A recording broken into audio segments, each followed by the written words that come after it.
ইসলামী ব্যাংকে ঘিরে নানা ধরনের ষড়যন্ত্র ও অনাকাঙ্ক্ষিত হস্তক্ষেপের প্রতিবাদে নাটোরে মানববন্ধন করেছেন ব্যাংকটির গ্রাহকরা। রোববার ২৪ মে নাটোর ইসলামী ব্যাংক শাখার সামনে এই মানববন্ধন অনুষ্ঠিত হয়। এতে বিভিন্ন শ্রেণী পেশার গ্রাহকরা অংশ নেন। মানববন্ধনে বক্তারা অভিযোগ করেন, লুটেরা এস আলম গ্রুপের প্ররোচনায় ইসলামী ব্যাংকের কার্যক্রমে অযাচিত হস্তক্ষেপ করা হচ্ছে, যা ব্যাংকের স্বাভাবিক কার্যক্রম ও গ্রাহকদের আস্থার জন্য হুমকি স্বরূপ। তারা বলেন, প্রতিষ্ঠিত ব্যাংককে অস্থিতিশীল করার প্রচেষ্টা দেশের অর্থনৈতিক পরিবেশের জন্য ক্ষতিকর। ইসলামী ব্যাংক দেশের কোটি গ্রাহকের আস্থার প্রতীক, তাই এ ধরনের ষড়যন্ত্র ও হস্তক্ষেপ অবিলম্বে বন্ধ করতে সংশ্লিষ্ট কর্তৃপক্ষের প্রতি জোর দাবি জানান গ্রাহকরা। সাধারণ মানুষের কষ্ট করা আমাদের যে সংগঠনের আমাদের যে শ্রমিক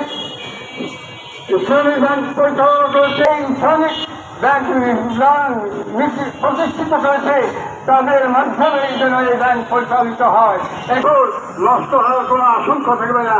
এমনকি এই অসুবিধা হতে থাকবে অনেক মানুষের টাকা।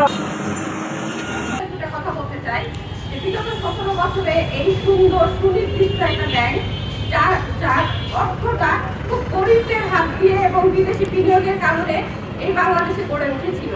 সবাই জানে যে এই ইসলামী ব্যাংক একটা বিশ্বস্ততার জায়গা ছিল এবং এমন বিশ্বস্ততা খেটে খাওয়া মজুর পর্যন্ত এই ইসলামী ব্যাংকে টাকা রাখতে দ্বিধায় প্রশংসিত বোধ করেনি।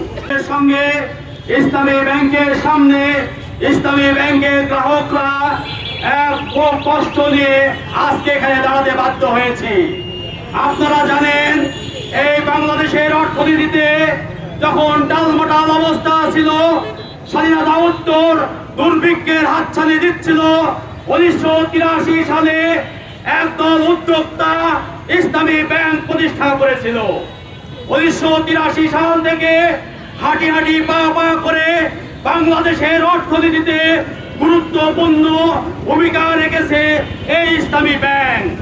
কালের আবর্তনে আমরা দেখেছি দক্ষিণ এশিয়ার সর্ববৃহৎ ব্যাংকে পরিণত হয়েছিল এই ইসলামী ব্যাংক।